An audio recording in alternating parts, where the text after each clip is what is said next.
Bismillahirrahmanirrahim.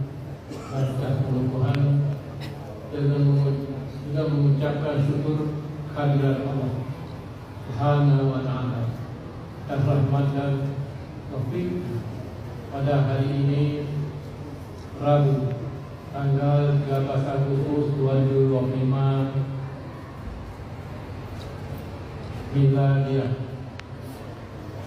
bertepatan dengan 19 Safar 1447 Hijriah.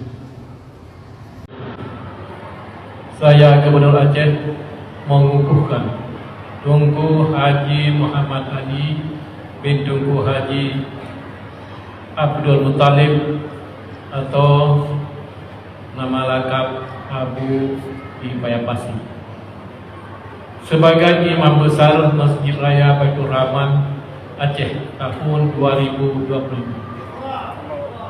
sesuai keputusan Gubernur Aceh nomor 408 98/2025 tentang penunjukan Imam Besar Masjid Raya Baitur Rahman Aceh tahun 2025.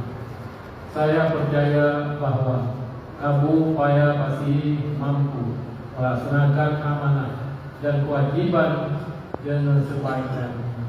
Semoga Allah Subhanahu wa Ta'ala Maha Kuasa meridai. Amin ya rabbal alamin.